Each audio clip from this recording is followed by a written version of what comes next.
Yeah, baby, back in my wheelhouse.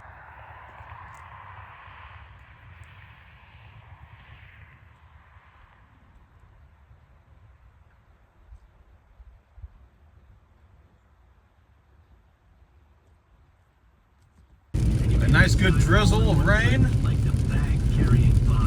It's good for you. Yep, switching and saving with Geico feels just like that. Keeps you pissed off just enough to catch stuff. No, so well, you know, back trapping in Ohio. The glorious rain. You gotta love it. I mean, you just have to enjoy it. You know, wipe yourself off, pick yourself up, and keep trapping. A little cold, not too bad, but we're running traps and we're getting wet, and we're catching. What do they say? Catching critters. And we're gonna be catching a lot of critters. I prefer to catch coyotes, fox, and raccoon, but that's what I prefer to catch. Mink. So that's what I'm gonna be going after. And then come the 26th of December, I'm gonna try and get some beaver traps set out then. So maybe not on the 26th, but maybe that weekend, because I think 26th is a Thursday. So I'm gonna try and set some beaver sets. Maybe try and set up for an otter. I was very unsuccessful with the mink line. The mink line was a complete catastrophe. I mean, complete poo-poo. Set up a bunch of different bridges, a bunch of different culverts, set pocket sets, set blind sets, set, you know, top edge, bottom edge.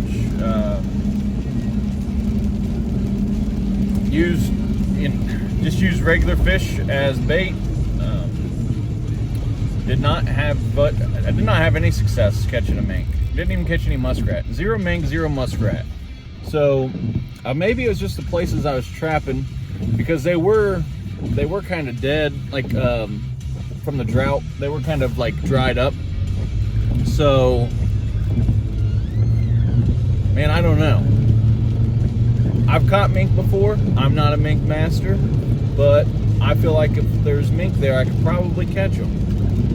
I feel like I have to be that way. I have to be confident in myself. But it's kind of looking like you suck, Colt.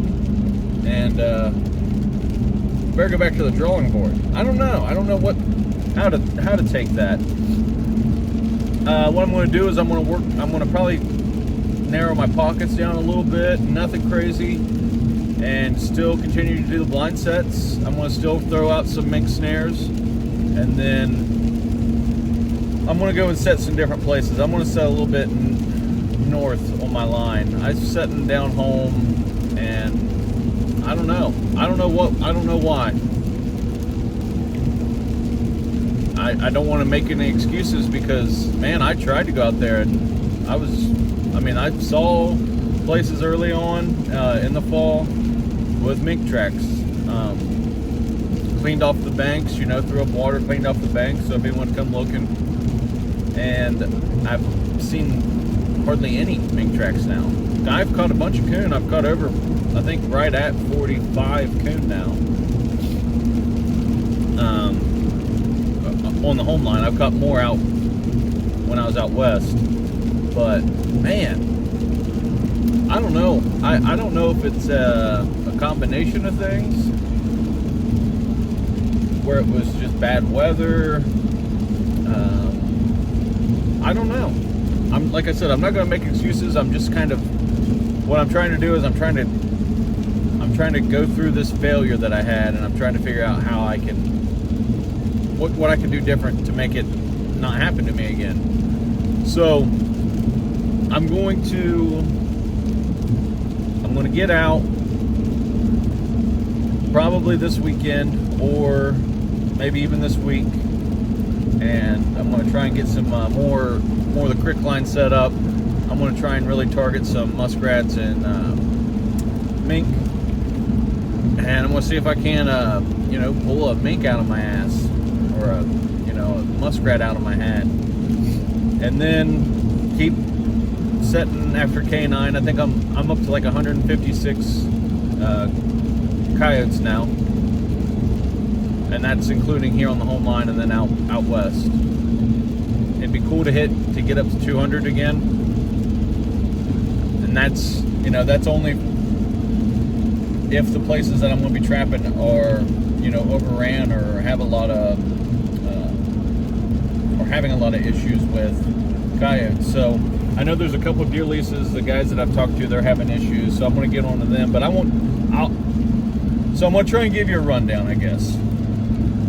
Got to back up. I'm going to start getting everything ready to rock and roll and get the mink line, muskrat, coon line back out. I'm going to set a few small little canine sets on that line, on that route. Once December 26th comes around, probably that Friday or Saturday, so what, the 28th, I'm going to get out and I'm going to try and trap some beaver.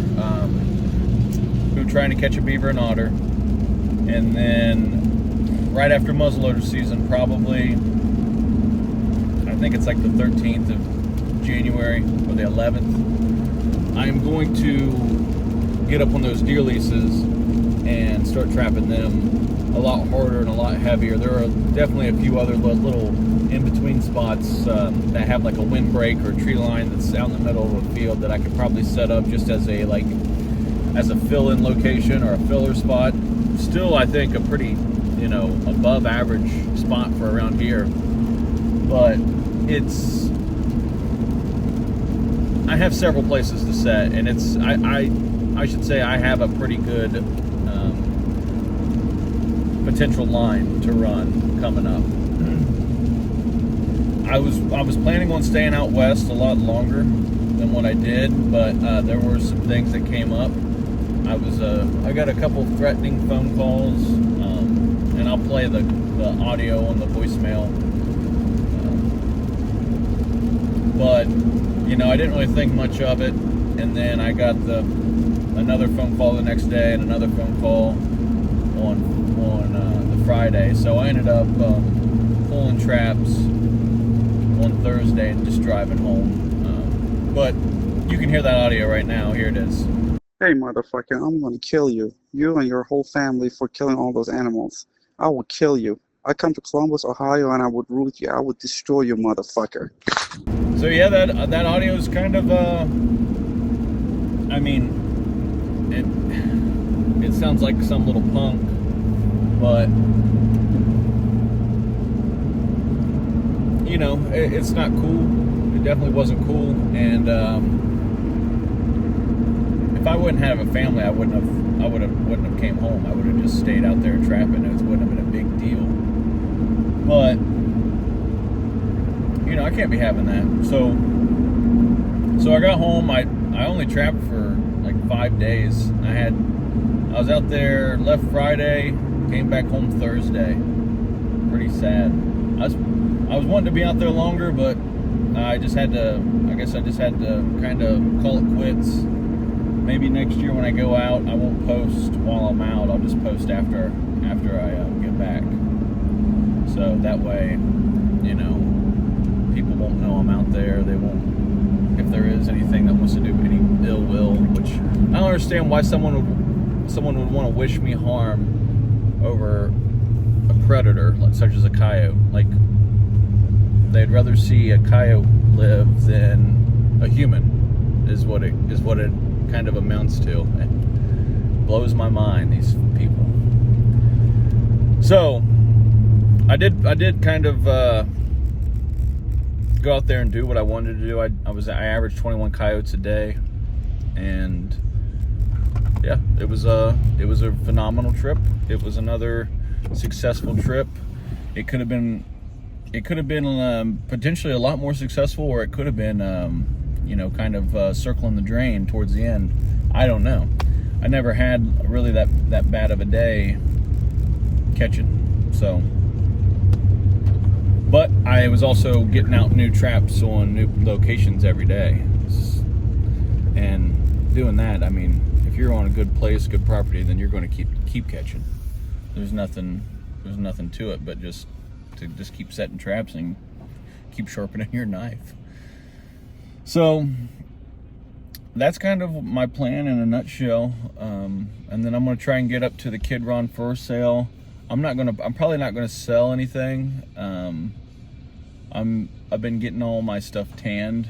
My neighbor's been doing all my tanning, and it's been coming out really, really good. And one thing, we kind of got a little setup system going, and the flow has been really, really nice with getting the fur back. I mean, super quick. And they have all been a pretty darn good product. You know, you can't turn chicken shit to chicken salad. So some of them are just bad. Some of them kind of, you know, could still make a few things out of at home. Like I might be able to make like a hand warmers, or maybe like a pouch hand warmer. I don't know. So got a lot of stuff going on, but you know, was just kind of wanting to give a little update. So I have a bunch of how-to videos that are going to be coming out on the masterclass. I know I had a lot of guys reach out to me, and they want to see like a in-depth, step-by-step instruction on, you know, placement, how far back. I don't really guess, or I don't really have a number on how far back. It's just however it looks. But I can show you with the ruler, I guess, how far back it is. Anyways, I'm gonna have a bunch of those. So dirt holes, trench sets, flat sets, T-bone sets, some of my sets that I use that I don't like, just like me and a few of my friends know of, or the people that get my circle. So I'll show all those, and then we'll kind of start moving into some different things, different topics. And like, especially with wet weather, like what do you do in wet weather? What sets, you know, can you get away with? And is there a set that's better for like wet weather? And so I've got a couple, which I'm sure most of you do. But it's always nice to see something different, or just like a little bit of a different variation. So I do not need beaver tails anymore. I'm good on caster. I've got someone I already have that's getting me caster. So I've got caster, I've got beaver tails, I've got a couple guys getting me bobcat carcasses. I'm good on muskrat. And then I have mink and rat glands coming, so I'm good on those, I think. I do appreciate everyone reaching out. You know, if we were able to strike up a business agreement, I really appreciate it. I've got it all wrote down in my journal, so I will make sure I keep that, and then that way that there's no confusion, or you know, try to minimize the confusion as best as we can. So I'm good. I think I'm good on all glands. I still need carcasses, bobcat carcasses. So if anyone wants to get some bobcat carcasses, let me know. And I'm going to be going after the beaver. So I'm going to try and, you know, I do want some oil sacks. If you guys have any oil sacks, I'll take oil sacks. I'll take skunk pods. Skunk, you can remove the essence and just, you know, sell the pod if you'd like. I'll buy those. And I'm gonna quit being so damn long-winded and get off my soapbox over here, and want to get to driving. But if you guys need anything, just reach out to me. Colt Morris, www.coyote-academy.com. Let me know if you need anything. If you need to get a hold of me via email, it's just coyote.academy@outlook.com. So just reach out to me. But try to have a dry rest of your day, and see you.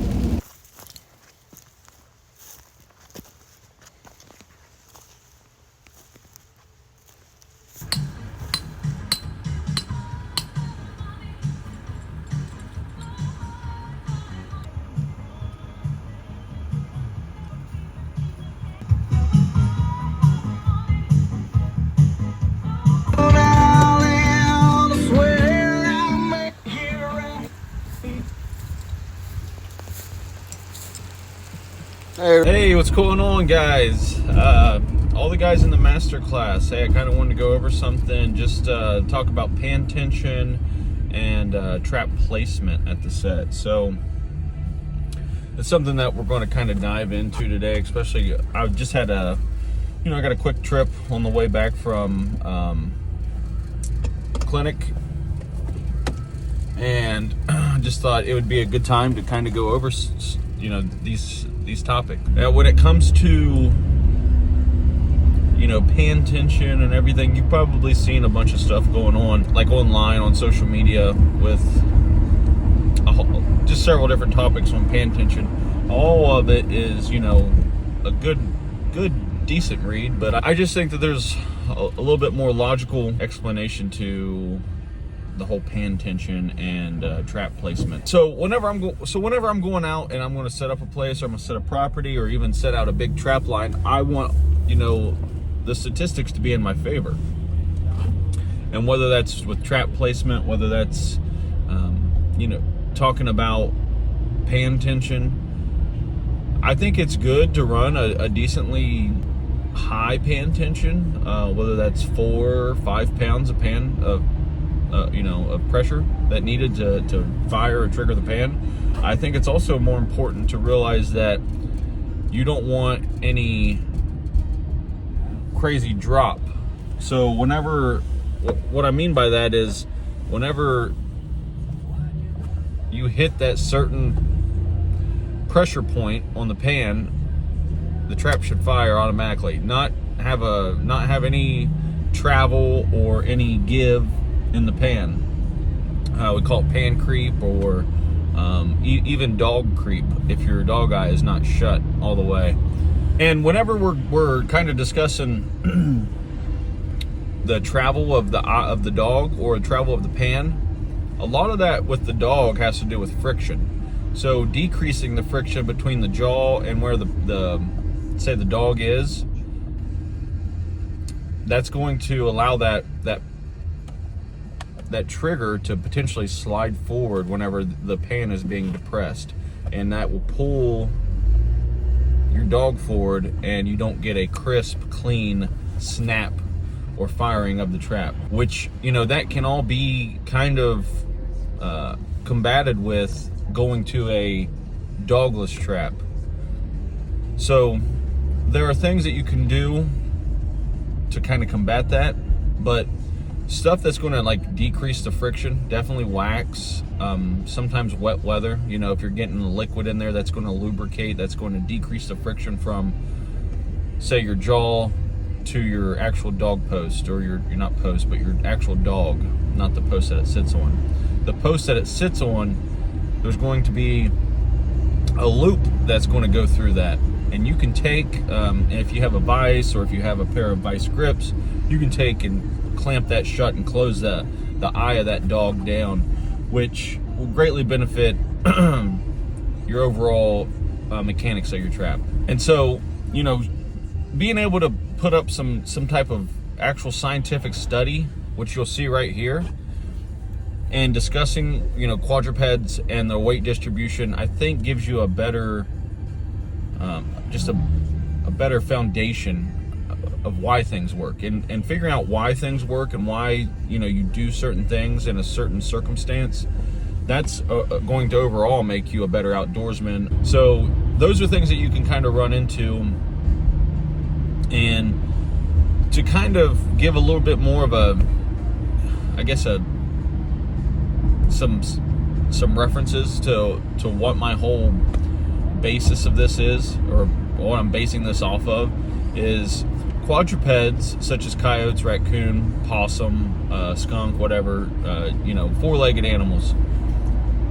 They distribute 60% of their body weight on their front 2 legs. 40% of their body weight is distributed on their back 2 legs. So if you were to think, say you have a 10-pound fox, 6 pounds of that is going to be distributed into the front legs. So then you have to think, okay, so 6 pounds, 2 front legs, divide that by 2, it's pretty simple math.